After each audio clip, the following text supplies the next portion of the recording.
Magandang araw sa inyo mga sir. Kumusta kayo? Ito nga pala, may tanggap ako dito na induction cooker. Ito naman yung kanyang brand. Ito mga sir, wala na itong power. Share ko lang sa inyo kung ano ang problema ng unit na ito.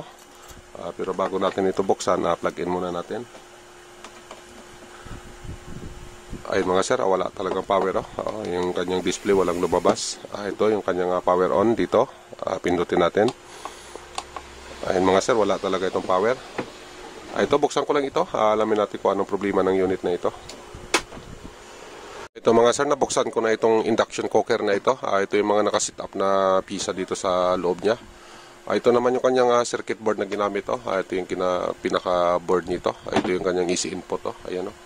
At saka ito mga sir, may fan motor din siya. Ayan, ang supply nito DC 18 volts. Ayan. At saka ito yung kanyang coil. Ayan, inalis ko na rin ito. Ayan mga sir, yung kanyang itsura. Ayan. Ito yung kanyang pinakaibabaw. Ito naman yung dito sa baba, yung ganyan yung pag-ano nito mga sir, yung posisyon niya. Tsaka ito naman yung kanyang controller. Ayan, ayan, yung function niya. At saka ayan, yung circuit board na ginamit dito sa kanyang controller. Ito mga sir, check natin yung kanyang ito, yung kanyang fuse na ito. Kasi ito wala itong power. Ito, check muna natin to. Ito mga sir, yung ating multimeter, set lang natin sa DC. Ayan, naka DC mode tayo. Naka resistance mode. Ayan,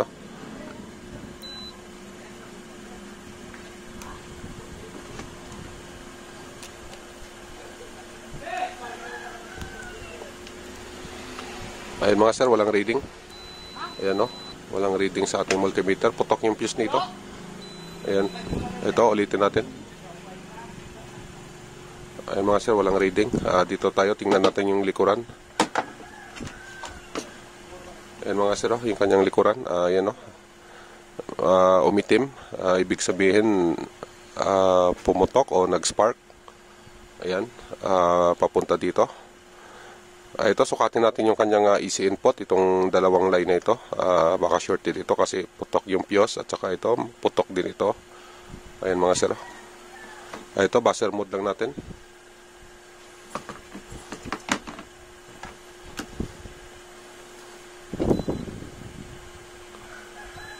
Ayan mga sir. Ayan. Ayan, forward at saka reverse niya. Nagbabaser, ibig sabihin yung easy line natin shorted, itong parts na ito. Ito mga sir, buksan ko lang ito para alamin natin yung pisa na ito. Ito shorted kasi ito ito mga sir, ito na yung parts na shorted dun sa ginagawa natin na induction cooker. Ito nga palang pisa na ito, ito yung kanyang itsura, 4 pins na diode ito. Ayan, may 4 na paa ito. Ito mga sir, kung nakikita nyo ito, itong dito sa itaas na ito, ang ibig sabihin kasi nito, ito yung kanyang positive line o positive side. Yung kabila nito, ito naman yung kanyang negative side. At saka dito naman sa kanyang 4 na paa, ito yung kanyang itong dalawa na ito, yan. Ito naman yung kanyang DC output. Itong dalawa na ito yung kanyang easy input. Ayan mga sir, shorted yung kanyang easy input, kaya pumutok yung fuse natin. Yan. Ito naman yung DC out nya. Itong positive natin dito sa positive side. Ayan mga sir, ayan, normal na reading yan. Dapat ganyan ang reading nito. Ngayon, pag binaliktad natin yan, dapat wala siyang reverse. Yan, dapat walang reverse bias yan. Yan, walang reverse. So, ang ibig sabihin, ito, ang may problema yung kanyang easy input. Ayan, shorted. Yung DC out naman nito, okay naman. Kasi, ayan, forward lang siya. Wala siyang reverse. So, ang ibig sabihin yan mga sir, okay yan. Ayan, Yan. Ito mga sir, ito. Ito yung ilalagay natin. Ito nga pala, kinuha ko lang ito sa CRT na TV. Ito ipapakita ko lang yung pagkakaiba nilang dalawa. Ito dito tayo mga sir sa kanyang easy input. Ayan Ayan mga sir, walang reading. Dapat ganyan ang ano nito. Dapat wala tayong ma-reading dito sa kanyang easy input. Ayan. Dito tayo sa kanyang DC output. Ito yung kanyang positive side. Ito naman yung kanyang negative side. Ito mga sir, reading natin ito. Ayan mga sir, forward bias lang dapat yan. Ngayon pag nag-reverse tayo, dapat wala itong reading. Ayan mga sir, walang reading. Ayan. Yung reading natin dito lang. Ayan. Ito mga sir, try natin magtaas ng resistance kasi naka times 1 tayo. Ang gawin natin dito, lagay natin dito sa pinakasagad na setup. Ito, naka times 100k tayo. Ito, sukatin natin itong good na ito na ilalagay natin. Dito, sa easy input tayo. Ayan mga sir, yan, dapat ganyan, wala talagang reading yan. Dito tayo sa kanyang DC out. Ayan mga sir, yung kanyang reading sa DC out. Ito, reverse natin ito. Ayan mga sir, walang reading. Ayan. Ayan ang patunay na itong parts na ito, good ito. Galing ito sa CRT na TV. Ito yung ilalagay natin doon sa ginagawa natin. So ang gawin lang natin dito mga sir, kasi ito maiksi yung paa nito, dudugtungan na lang natin ng wire. Para kasi yung original ng pisa niya ito. Ayan mahaba yung paa nito. Ito nga pala, sukatan din natin sa ganito na sit na ayan na range, naka times 100k. Ito, para ikumpara nyo lang yung good at saka itong sira na ito. Ayan mga sir, ayan may reading ito. Yung sa atin na good na yun, walang reading yun. Ito may reading. Dito tayo sa kanyang DC output. Ayan mga sir, okay naman yung DC output nito. Pag nag-reverse tayo, yan ganyan. Ayan wala naman siyang reverse, so that means itong DC out niya okay. Ito yung may problema, itong easy input niya. Ayan mga sir, kahit napagbaliktarin mo man yan, ganun pa rin ang reading yan. Yan. Yan mga sir. Dito, balik tayo dito sa ikakabit natin. Ayan mga sir. Ayan. Ayan, ito mga sir, ikakabit natin ito. Pause ko lang kasi dudugtungan ko pa kasi ito ng paa. Na kagaya nito, mahaba kasi ito maiksi. So ang gawin natin, dudugtungan natin yan para ito yung ipapalit natin dito sa kanya. Ito na mga sir, napalitan na natin yung sira na parts. Ito naman yung sa kanya. Ayan. Ang ginawa natin dyan, dinugtungan natin ng ng wire kasi maiksi lang yung paa ng pamalit natin, kaya nagdugtong pa tayo ng wire. Ito yung kanya kasi mahaba ito. Ayan. Ito mga sir, malinis na ito. Dito kasi kanina may bakas ito ng spark, maitim ito dito kanina, at saka ito may putol ito dito kanina. Ayan, na-jumper ko na yan, okay na yan. Yung fuse nga pala natin, ito na lang kasi wala tayong pamalit na kagaya nito. Ito yung sa kanya hindi ko na lang inalis. Pero ito mga sir, sira na yan. Bali ito yung pamalit natin, itong jumper na ito. Itong jumper na ito, estimated lang ito kasi itong circuit na ito, bali ang wattage nito, ito pakita ko lang.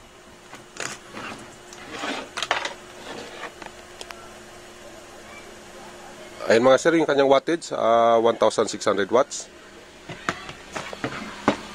Pagka 1,600 watts, i-convert natin sa amperahe, nasa 7 ampere ito.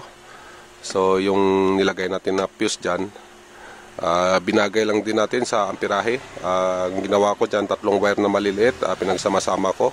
Ayan, kaya niya na yan. At saka dito mga sir, sukatan natin kasi yung itong pisa na ito, nasukat na natin kanina ito. Ito, sukatan natin ulit yung dito na sa mismong circuit nakalagay, kung anong pagkakaiba sa reading. Ito mga sir, ganun pa rin yung gamitin natin, itong ating analog multimeter. Ayan. Set lang natin ito sa times 1, buzzer mode tayo.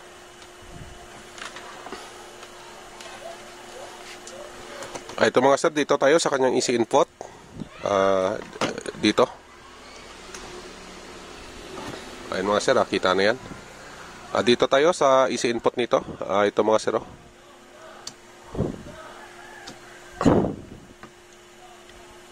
Ayan, walang reading ito. Ayan, dapat ganyan talagang reading nito mga sir. Dapat wala tayong ma-reading dito. Maski reverse mo natin yan. Ayan, wala pa rin yan. Kasi yung kanina kasi may reading yon, kaya shorted yon. Dapat kasi nito wala talaga itong reading. Para hindi puputok yung fuse natin.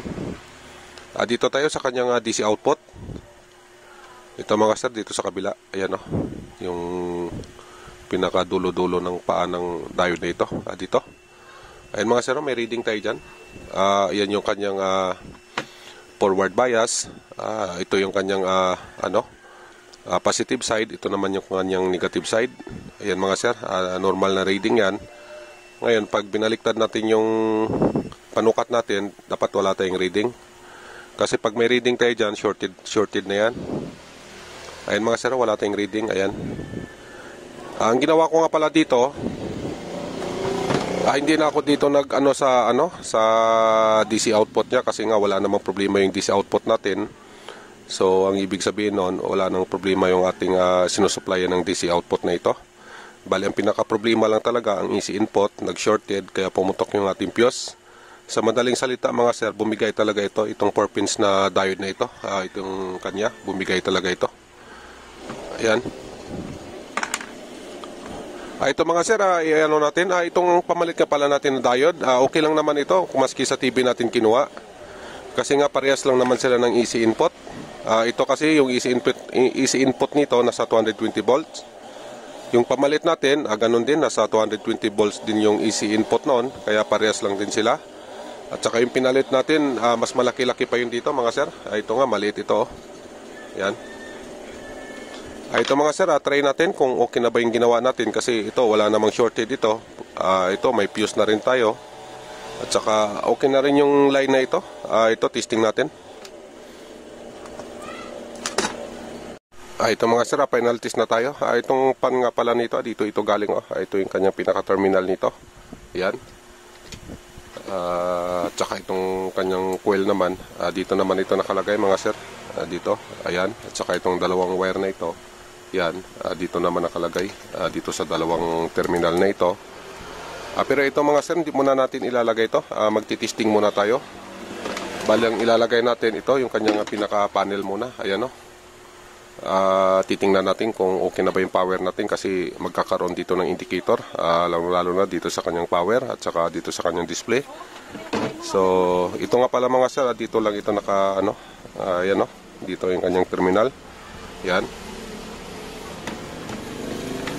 Ito mga sir, testing natin, plug ko lang, titingnan natin kung magkakaroon na ito ng indicator light. Ito, plug ko na. Ayun mga sir, okay na, nagkaroon na siya ng indicator light, ayan. Tsaka yung kanyang display, nag-plus na rin. Ito, power on ko ito. Ayun mga sir, lumabas yung display dito, ibig sabihin, magsisit ka na lang kung anong gusto na setting ang gusto mo. Ayan mga sir, okay na ito. Bali ang gawin ko dito, ibalik ko na lang yung mga hindi natin naikabit kasi ito lang muna kinabit natin, nagtesting tayo. So ang gawin ko dito, ito ilalagay na natin itong pan niya. Ayan. Tsaka itong coil na ito, pagkatapos saraduan ko na ito mga sir, final testing na tayo pagka naibalik ko na lahat. Ito mga sir, na-assemble ko na itong unit na ito. Ito, final test na tayo. Ito, plug-in ko lang. Ayan mga sir, ito, may power na ito, okay na ito. Ayan dito, power on natin ito. Ayan, okay naman. Ayan lang mga sir, hanggang dito na lang. Maraming salamat ka pala sa oras nyo, sa pagpanood. Sana makatulong ito sa inyo.